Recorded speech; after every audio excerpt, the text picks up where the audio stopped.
हाँ जी, 11th class. आजकल हम डिस्कस कर रहे हैं बेटा प्रैक्टिस क्वेश्चन पेपर का सॉल्यूशन, और मैं आपसे डिस्कस कर चुकी हूँ इसके 4 सेक्शन। आज हम बात करेंगे बेटा सेक्शन ए की, जिसमें केस स्टडी क्वेश्चन आप करते हैं। 4 मार्कर हर एक केस स्टडी होती है और 3 क्वेश्चन आपको करने होते हैं, राइट। चलिए, पहला क्वेश्चन है इसमें, geometrical mathematics has helped in art integration in the formation of designs of different patterns. Let us consider a square pattern, the midpoints of whose sides are again joined to form another square. The midpoint of whose sides are again joined to form another square, and the process continues infinity. The pattern looks like, आपको ये दिख रहा है बेटा pattern, A B C D एक square दिया हुआ है और इसके मिड पॉइंट्स है साइड्स के A dash B dash C dash D dash. इनको जब ज्वाइन करें एक अनदर स्क्वायर मिला, फिर इसके इस स्क्वायर के भी मिड पॉइंट्स को ज्वाइन करके अनदर स्क्वायर मिला। इसी तरीके से लाइकवाइज चल रहा है ये पैटर्न, ठीक है। If the side of original square is 100 centimetre, ये जो A B C D square है इसकी साइड अगर 100 सेंटीमीटर है, आंसर द फॉलोइंग क्वेश्चन, ठीक है। चलिए वन बाय वन देखते हैं। पहला क्वेश्चन है, what is the side of square A dash B dash C dash D dash. A B C D के अंदर जो फर्स्ट स्क्वायर बना है उसकी साइड पूछिए, मतलब ए डैश बी डैश पूछो। अब आप गौर से ऑब्जर्व करो, जब आपको ये लेंथ 100 सेंटीमीटर दे रखी है, साइड मतलब मेन इस स्क्वायर की, और ए डैश इसका मिड पॉइंट है, तो ये आपकी 50 सेंटीमीटर हो गई बेटा, हाफ।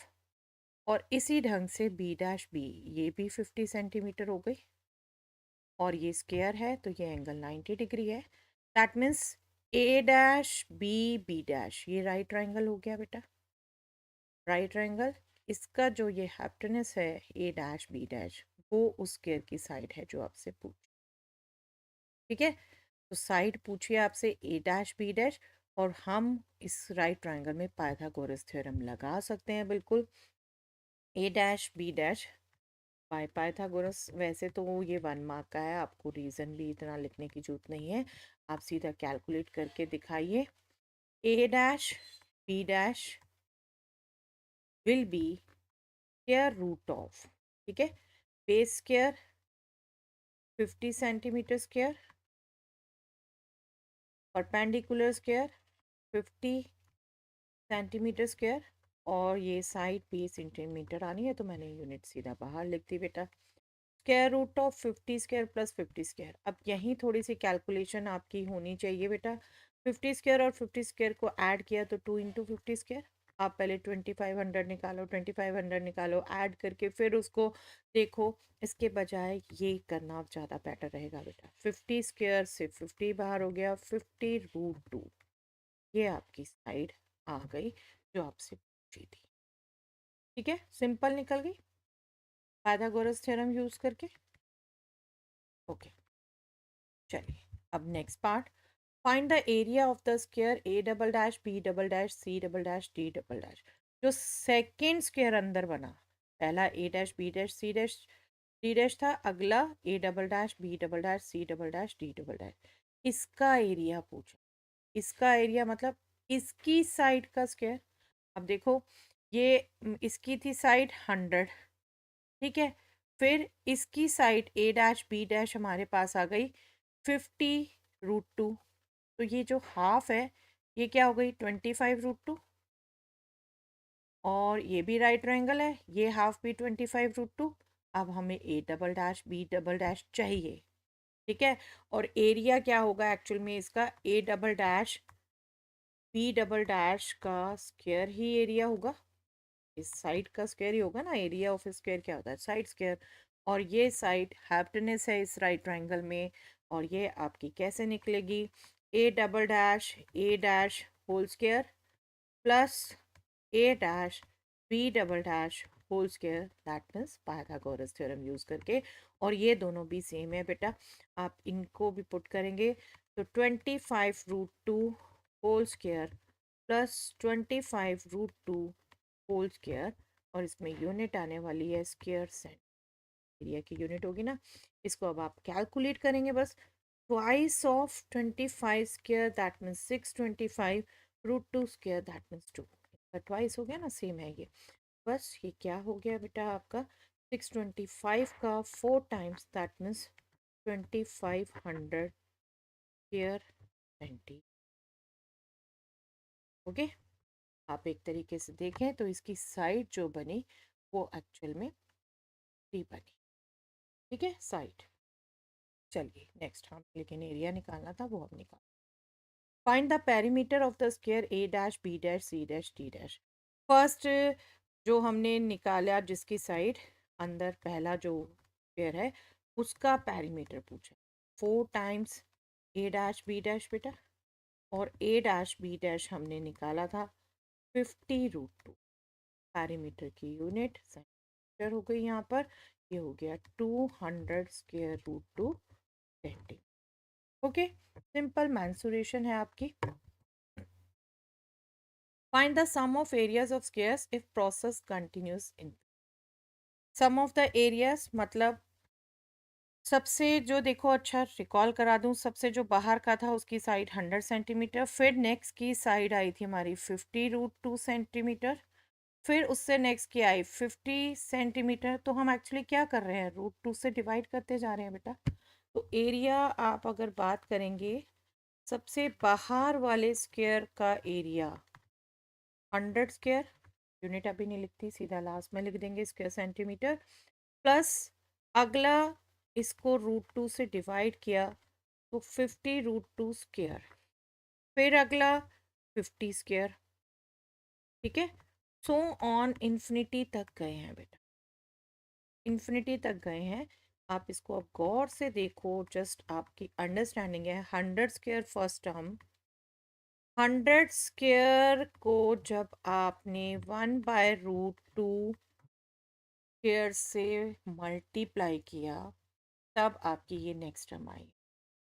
और इससे नेक्स्ट टर्म 100 स्क्वायर को जब आपने 1/√2 होल पावर 4 से मल्टीप्लाई किया तब आई है। √2 से डिवाइड करते जा रहे हैं, आई होप आपको ऑब्जर्व हो रहा है अच्छे से, अंदर अंदर √2 से डिवाइड होता जा रहा है। तो आपकी ये एक तरीके से जीपी हो गई बेटा, जिसकी फर्स्ट टर्म 10,000 और नेक्स्ट टर्म आपने 1/2 से मल्टीप्लाई करके कैच की, फिर नेक्स्ट टर्म आपने 1/2 स्क्वायर से मल्टीप्लाई करके कैच की। दैट मीन्स फर्स्ट टर्म हो गई आपकी 10,000 और कॉमन रेशियो हो गई 1/2। आई होप आपको ध्यान है। इनफाइनाइट जीपी, इनफाइनाइट जीपी जहाँ पर डेफिनेटली आर हमें लेस देन 1 चाहिए बिल्कुल। तो इनफाइनाइट जीपी का सम होता है a/1 - r, right, a/1 - r। बस इसको आपने पुट करना है बेटा। 10,000 a, 1 minus half r is half, 1 minus half is half, half से डिवाइड करना है 10,000 को, सॉरी डिवाइड, मल्टीप्लिकेशन हो गई। ओके, मैं जितने स्टेप लिख रही हूँ वैसे इतनी नीट नहीं है, बट हर लेवल का बच्चा समझ ले इसलिए लिख रही हूँ। ठीक है, आप फटाफट आई थिंक इसको बहुत से बच्चे स्क्वायर सेंटीमीटर 20,000 स्क्वायर सेंटीमीटर लिख सकते। ओके, नो डाउट आप अगर ऐसा क्वेश्चन आए तो पहले 3 पार्ट कर चुके हैं, ये थर्ड के ऑप्शन में आप ये नहीं करेंगे, I know that, but still जो भी कंसेप्ट आ रहा है समझना चाहिए और उसी की कोशिश की जा रही है। ओके, चलिए next. A satellite dish has a shape called a paraboloid. ये आपको दिख रहा है satellite dish, where each cross section is parabola. इसका क्रॉस सेक्शन पैराबोला, ये शेप भी आपको दिखाई रखी है अलग। Since radio signals parallel to x-axis will bounce off the surface of the dish to the focus, the receiver should be placed at the focus।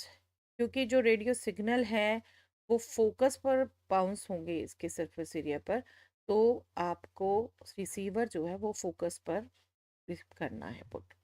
The dish is 12 feet across, ये length आपको यहाँ पर ज़्यादा clear cut दिखा रखी है। देखिए एक ये पॉइंट दिखा रखा है ना, ये 12 है तभी इसका हाफ 6, तो 6 4.5 एक तरीके से ये पैराबोला पे पॉइंट दिखा रखा है, and 4.5 feet deep at the vertex, ये लेंथ। ठीक है, ओके यहाँ पर ओके क्वेश्चन यहाँ से स्टार्ट हो गया। Name the type of the curve given in the above paragraph and find the equation of the curve. ये जो कर्व है वो तो नाम इनफैक्ट क्वेश्चन में खुद ही दे रखा है बेटे। चलिए यहाँ पूछा है तो आप बिल्कुल बता सकते हैं।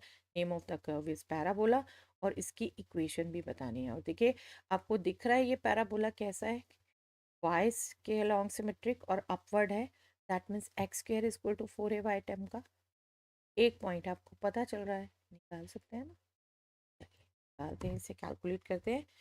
Type of the curve is parabola,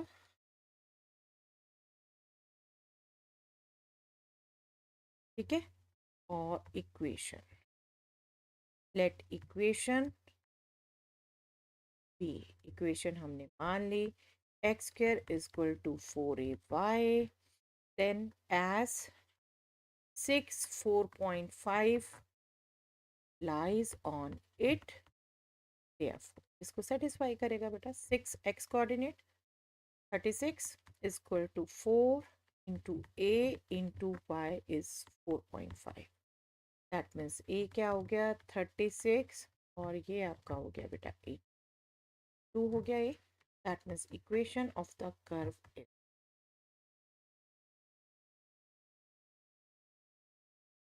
a2 यहाँ पुट करना है बस, right. X square is equal to 4 into a, that means 8 5। Curve की इक्वेशन ये हो गई, कर्व का नाम ये हो गया, दोनों आंसर बस। ओके चलिए नेक्स्ट इसका part, find the equation of the parabola whose vertex is 3 4 and focus is 5 4।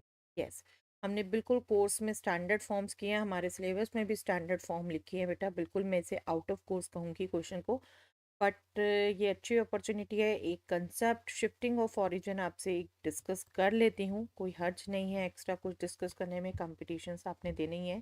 देखिए वर्टेक्स अब 3 4 पे कहा जा रहा है और फोकस 5 4 मतलब इस लाइन पर है ना। तो पैराबोला इस टाइप का होगा। आई होप आप अंडरस्टैंड कर पा रहे हैं। पर हमने क्या किया था, हमने ये ओरिजिन ऐसे वाले पैराबोला हमने पढ़े हैं स्टैंडर्ड फॉर्म। इस स्टैंडर्ड फॉर्म की क्या फॉर्म होती थी, Y square equal to 4ax, ठीक है। आप सिर्फ ध्यान रखिए अब ओरिजिन की जगह 3 4 पे वर्टेक्स शिफ्ट हो गया, तो ये इक्वेशन में क्या चेंज होगा, इसका जो एक्स कोऑर्डिनेट है वो एक्स में से माइनस कर देंगे और इसका जो y कोऑर्डिनेट है वो y में से माइनस कर दे। ये डिफरेंस होता है आपका शिफ्टिंग होने, ठीक है। बहुत डिटेल में नहीं जा रही, सिंपल आप ऐसी चीजें समझ सकें वो बता रही हूँ। और यहाँ पर देखो a जो पूछा है, a के लिए यहाँ जो a चाहिए होगा इक्वेशन के लिए, उसके लिए आपको डेफिनेशन रिकॉल करनी पड़ेगी। पैराबोला की डेफिनेशन की थी, parabola is the locus of A point whose distance from a fixed point जो कि फोकस होता था, फ्रॉम ए फिक्स लाइन जो कि डायरेक्ट्रिक्स होती थी, इज ऑलवेज सेम। अब आप ये देखो ये पॉइंट पैराबोला पे ही है ना, तो इसका डिस्टेंस फोकस से और इसका डिस्टेंस इस फिक्स लाइन से सेम होना चाहिए ना, यही होना चाहिए ना। तो ये जो डिस्टेंस है वो डिस्टेंस ही एक्चुअल में ए है। आपको ध्यान हो तो स्टैंडर्ड फॉर्म में ये a0 फोकस होता था, ठीक है, इस स्टैंडर्ड फॉर्म में a0, ठीक है। तो ये जो a होता था यही तो एक्चुअली आपकी लेंथ चाहिए ना आपको, और वो यहाँ पे बेटा 2 क्लियर कट है जो पॉइंट्स दे, तो a आपको 2 मिल जाता है, वर्टेक्स आपका 3 4 है। तो इक्वेशन आप सीधा इस फॉर्म को अगर समझ रहे हैं, इक्वेशन आप सीधा निकाल सकते हैं। Equation of the parabola is y minus 4 whole square is equal to 4 into 2 into x minus, okay. मैंने ट्राई किया आपको समझाने की, आई होप आप समझ पाए हैं बेटा इस बात को। नहीं भी समझ पाए तो नो इशू बेटा, मेरे अकॉर्डिंग ये आउट ऑफ कोर्स ही है। आपके कोर्स में क्लियर कट स्टैंडर्ड फॉर्म लिखी हैं, मैंने समझा दिया। आगे जो भी बच्चे अपनी लर्निंग बढ़ाने में इंटरेस्टेड होते हैं, कॉम्पिटिशन्स के एग्ज़ाम्स देने हैं, ठीक है, ये आपकी। Find the equation of the parabola vertex with vertex this passing through 2 3 and axis is along x-axis and also find the length of the latest set। अब ये तो स्टैंडर्ड ही है बेटा, वर्टेक्स ओरिजिन पासिंग थ्रू 2 3, मतलब एक point दे दिया आपको 2 3, access along x access, ठीक है, एंड इसकी लेंथ ऑफ लेटेस्ट रेक्टम भी पूछा। अब ये स्टैंडर्ड फॉर्म वही है, आप एज्यूम करेंगे y square is equal to 4ax, जैसा फर्स्ट पार्ट था हमारा, एज 2 3 लाइज ऑन इट, तो 2 3 सेटिस्फाई करेगा, है ना। That means 3 square is equal to 4 into A into 2, that means A क्या हो गया बेटा 9/8।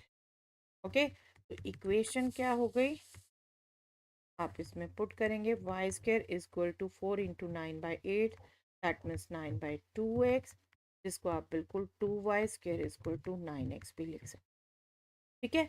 अब लेंथ ऑफ द लेटेस्ट, आपको ध्यान हो तो length of the latus rectum इस स्टैंडर्ड फॉर्म में सिंपली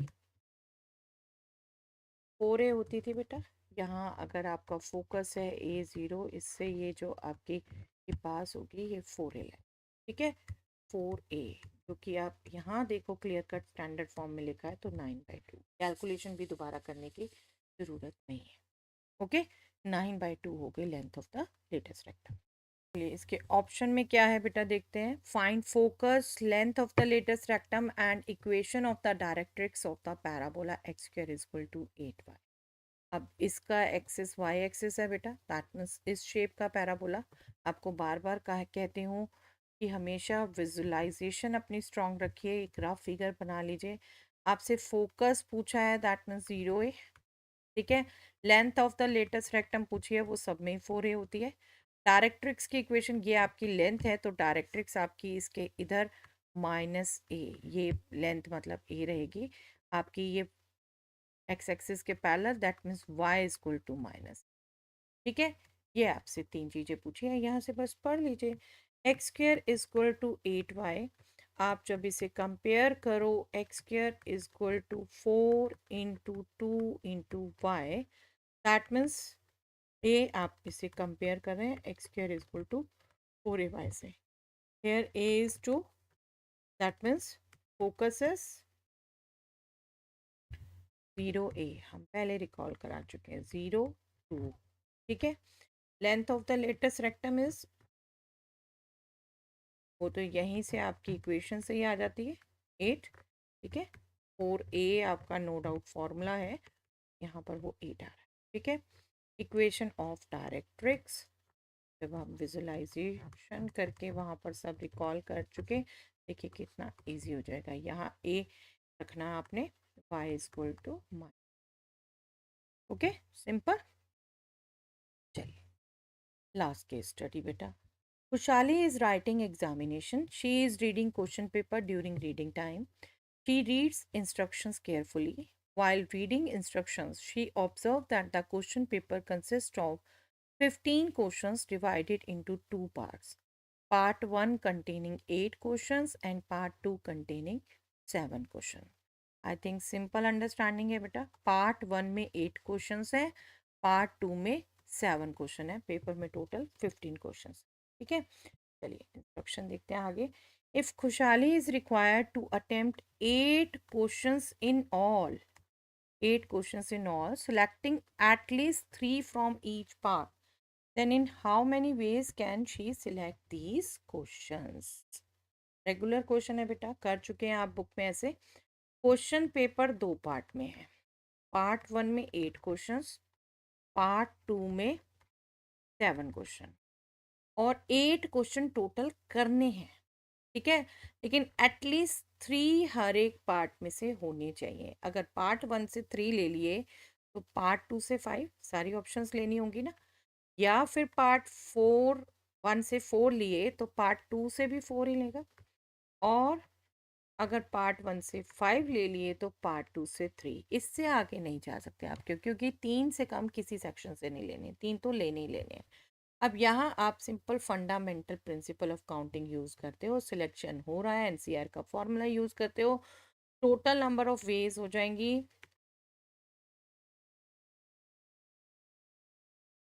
देखिए 8 में से 3 का सिलेक्शन 8C 3 वेज से, और इसके साथ साथ 7 में से 5 का सिलेक्शन, या तो ये लेगी या फिर दूसरी ऑप्शन लेगी दोनों से 4 4।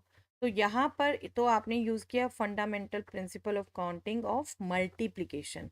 अब इनको अदर ऑप्शंस को काउंट करने के लिए आप एडिशन का यूज करोगे, क्योंकि या ये होगा या ये होगा या ये होगा, इसके बाद ये तो होगा ही होगा, इसके बाद ये होगा ही होगा, इसके बाद ये होगा ही होगा।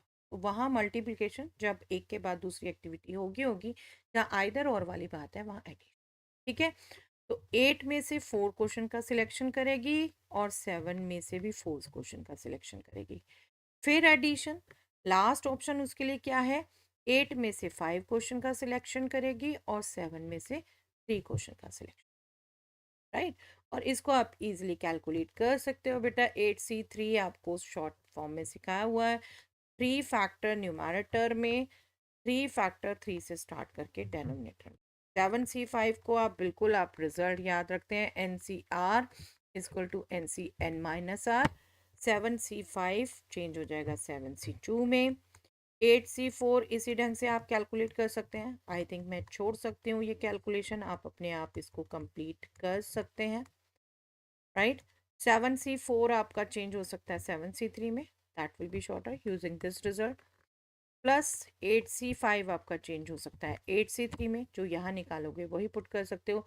7C3 यहाँ निकाल लीजिए, 7 into 6 into 5 divided by 3 into 2 into 1। चलिए कर रहे हैं, जितना हो सकता है। 3 2 6 कट गया 56। 7C2 कैलकुलेट कर लीजिए, 7 इंटू 6 डिवाइडेड बाई 2 इंटू 1 3। इसको आप देख लीजिए, 6 कट गया, 4 2 ये हो गया बेटा 70। सॉरी, यहाँ मल्टीप्लिकेशन था, ये देखिए ये पकड़ में आती है गलती।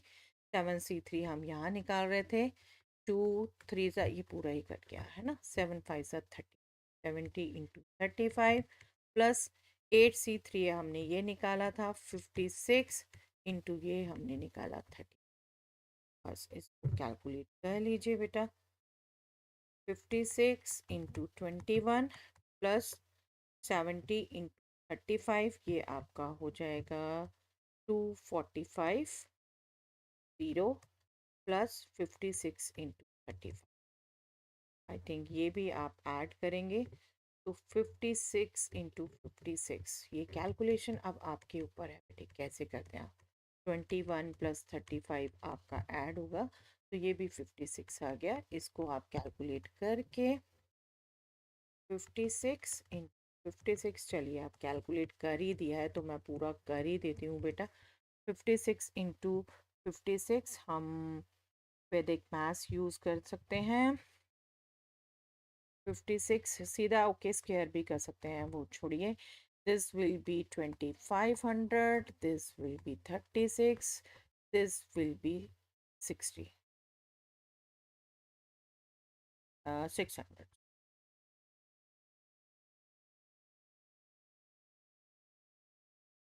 Right, 600,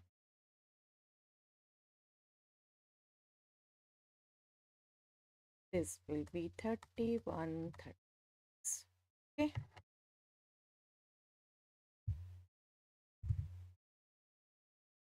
31 36 plus 2450 6 8 5 5। राइट, कहीं मिस्टेक हो गई हो तो चेक कर लीजिएगा बेटा, नो डाउट हरी में कर रहे हैं चेकिंग, हम कुछ नहीं कर रहे। ओके, चलिए। If Khushali is required to attempt 8 question in all, selecting 3 from one part, then in how many ways can she select these questions. जो पहली पार्ट थी बेटा, फर्स्ट पार्ट से अगर 3 क्वेश्चन लेती है तो सेकंड से 5 लेगी, तो ये यहाँ पर टोटल वेज जो होंगी वही जो हमारा पहला पार्ट था। फर्स्ट पार्ट में 8 क्वेश्चन है, उसमें से 3 का सिलेक्शन, 7 सेकंड में उनमें से 5 का सिलेक्शन। ठीक है, ये हम निकाल चुके थे 56 इंटू 21। ठीक है, इसको बस मल्टीप्लाई कर लीजिए 56 इंटू 21, ये आपका हो जाएगा this will be 105 plus 12 117। Okay, तो यहाँ कंप्लीट पेपर डिस्कस हो जाता है बेटा। आपको थोड़े से ग्लिम्पसेस मिलते हैं, कुछ रिवीजन हो गई, पर्पस रिवीजन का ही होता है। आई होप इन सभी डिस्कशंस का आप बेनिफिट ले रहे हैं और आपको जहाँ जहाँ स्ट्राइक किया कि ये मुझे कंसेप्ट नहीं आता उसको अच्छे से रिवाइज कर रहे हैं। ओके, चलिए, all the best, do your best and leave the rest.